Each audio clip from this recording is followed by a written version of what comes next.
At Kimberly-Clark, we look to build a diverse and inclusive organization that looks and thinks and acts like the people that use our products.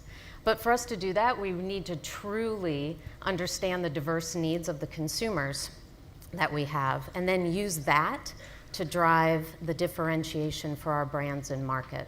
First of all, in Asia Pacific, the population is pretty large, 4.2 billion people. That's about 60% of the world's population. And I think we're only going to see more growth across many aspects. So for instance, if we take age demographics, in Vietnam, their population is 91 million with a median age of 28.2. I can put that in contrast for you here in Australia. You're about 10 years higher with 38.1 as the median age. So a much younger group of people. Similarly, in Indonesia and the Philippines, there's 30% of those respective populations that are under 15. A lot of growth to come from there. Then you could consider income. And by 2020, China's middle class should number 630 million. That's equivalent to about 3/4 of the urban Chinese households, and it will be about 45% of their population. And then, of course, there's information sources. And here in Asia Pacific, we have over 40% of the world's internet users living in our region. And this provides a substantial opportunity to really connect with the consumer in many of our markets where that is solely done through mobile devices.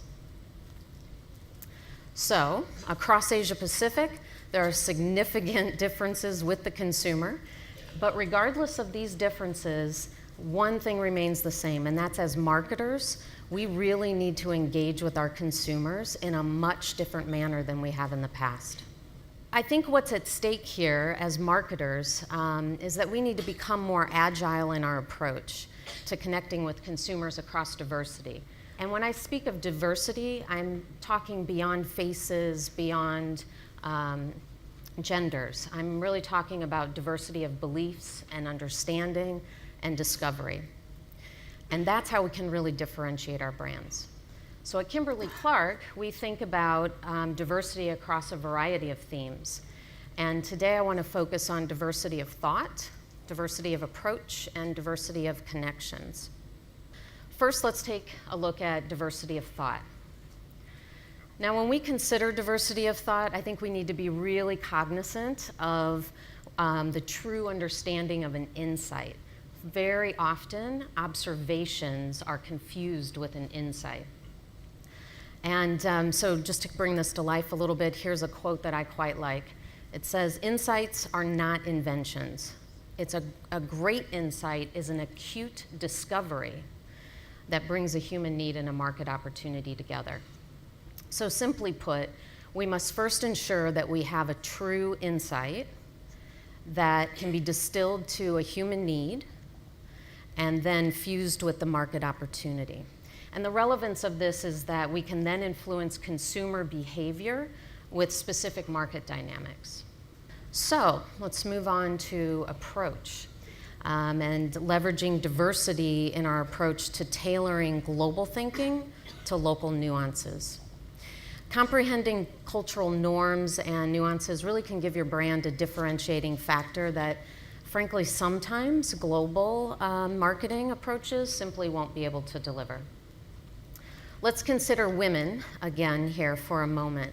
Irrespective of the market, one thing that's consistent across Asia Pacific is that very few, in fact 14% of women only do not trust advertising.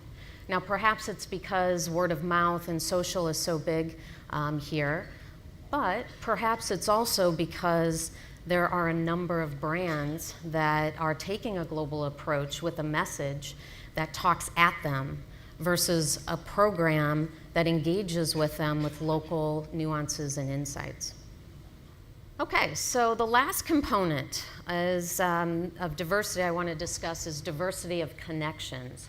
And I'm going to switch now to moms across Asia Pacific to highlight this approach because they are incredibly connected.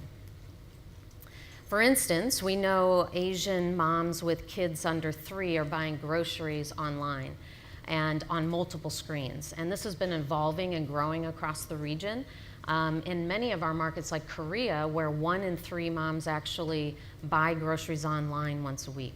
In ASEAN, 76% of moms are using social media platforms every week. And they're sharing and consuming data like no other generation that has gone before them. So these communication channels are very much now a dialogue between us and the consumer. So for moms, the mobile really is her lifeline.